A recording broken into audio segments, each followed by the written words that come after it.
are there so many different churches? If the church is made up of people who follow Jesus and have God's Holy Spirit, why aren't they all the same? A number of years back, when I was studying my master's degree, there was a technical hitch in our online chat room. The result was that chat groups from all over the world had somehow merged together. So there was a crazy mix of people. A group of Elvis Presley music lovers, the American Indian jewellery group, the Canadian quilters group, and of course, our very own Masters of Ministry group.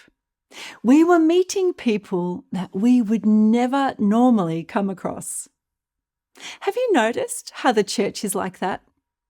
There are people of all ages, races, backgrounds, and careers.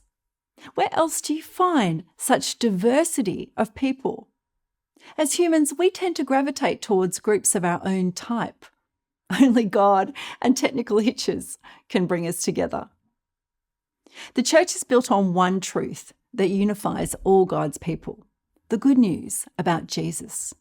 This truth cuts across all social barriers.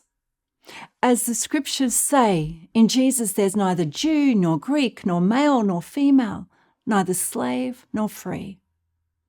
Of course, it's not always easy to bring so many different people together. The early church, which was Jewish at first, had a hard time accepting the Gentiles, the non-Jews.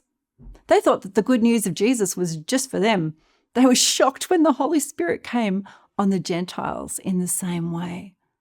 But as the Apostle Peter said, God does not show favoritism. In fact, it was always God's intention for the nations of the world to know him. The message of Jesus wasn't just for the Jews, but for all people. Everyone can enter God's presence because of what Jesus has done. As Paul wrote, there's one body, one spirit, one hope, one Lord, one faith and baptism, and one God over us all.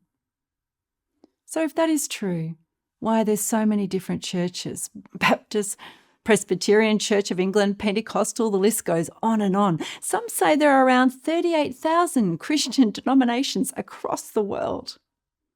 To understand why, it helps to know our history. You see, originally there was only one church, the Catholic Church. Catholic meaning universal. This was the case right up until 1054, when there was a great schism between the Western and Eastern branches of the church. The Western branch became the Roman Catholic Church, and the Eastern, the Orthodox Church. They split for several reasons. There were leadership and power issues, but there were also doctrinal differences, such as the celibacy of priests, the dating of Easter, and whether priests should have beards. These two branches of the church remained for 500 years. Then the Protestant Reformation of the early 16th century split the church again. The reason was partly political, with Henry VIII separating from Rome so he could get divorced. But the bigger reasons were theological. They related to teachings about salvation, the function of the clergy, and the authority of the Bible and the church.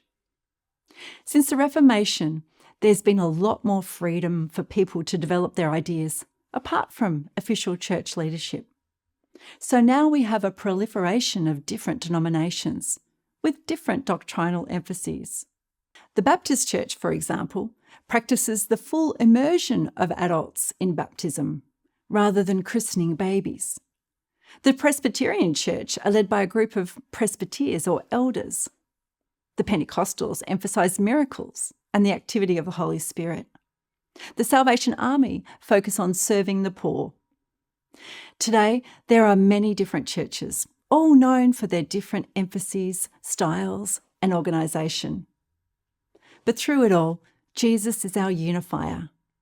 It's not about the type of songs we sing, the length of the service, or what the minister is wearing. The one core issue that makes us one has never changed, and that's Jesus. Hey, thanks for tuning in to Everyday God Conversations today. I hope that's been helpful in your understanding of the church. For more on having your own God Conversations, subscribe to the fortnightly God Conversations update at godconversations.com. We'll see you next time.